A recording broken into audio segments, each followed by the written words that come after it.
friends, and BTS cake tayo for today's video! Hi Goldies! So madaling salita, purple cakes tayo for today. Kumbaga bukod sa color blue, ito pa po yung isa ko pang favorite na kulay dahil sa BTS yan. Dati talaga pinakayo kong kulay is violet dahil parang Jejimon nga ganon.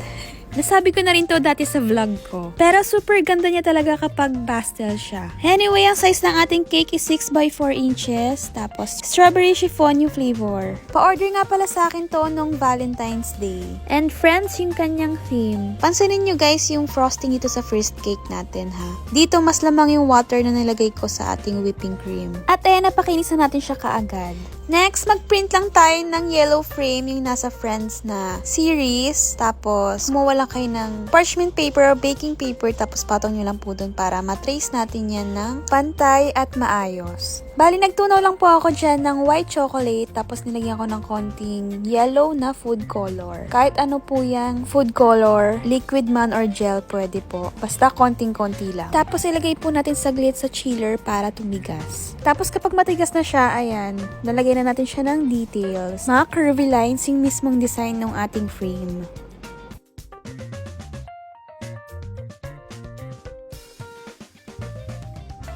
Tapos ayun na yung ating frame, pwede na siyang pangsabit sa pinto.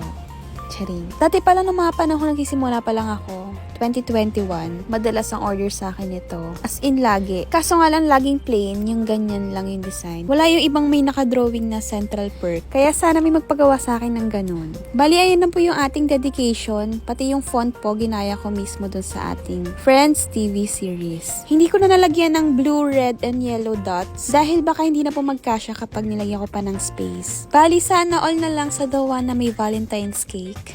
So, proceed na po tayo sa next cake. Ayan, gumamit lang ako ng fair na liquid food color na purple. Nahinaluan ko lang ng konting violet ni Chef Master. Obviously, heart po yung ating cake and yung design niya is vintage. Bali, Army po ang may-ari ng cake na ito. Ito po yung inspo na sinend niya and gawin ko na lang daw parang BTS yung theme. So, naisipan ko yung pinaka-ribbon niya gawing BTS logo. Pero bago tayo mapunta sa usapang yan, tingnan niyo po muna ngayon yung ating whipping cream. Dito po, less yung water na nilagay ko and ayan nga, matigas siya. And ang hirap pala niyang pakinisin kapag kaganyan. Bali, ang lesson po dito is kapag more on piping yung ginagawa and light colors lang, more water po ang ilagay natin sa ating whipping cream. Siguro around 3 cups per 1 kilo na whipping cream. Then kapag puro drawing tayo sa cake and dark colors, much better if less water lang para hindi nagbi-bleed yung ating cake and maganda yung pagkakasulat natin sa cake. Also kapag nag 3D pipe kayo ng roses. And kapag gumagamit din ng Russian piping tips. So ayan guys, kung mapapansin nyo sa piping tip na yan, hirap po ako dyan. Kaya unang salpak natin, nagkamali kagad ako.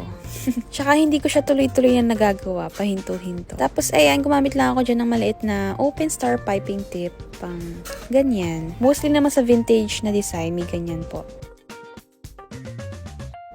And same piping tip lang po yung ginamit natin dyan sa top border ng ating cake.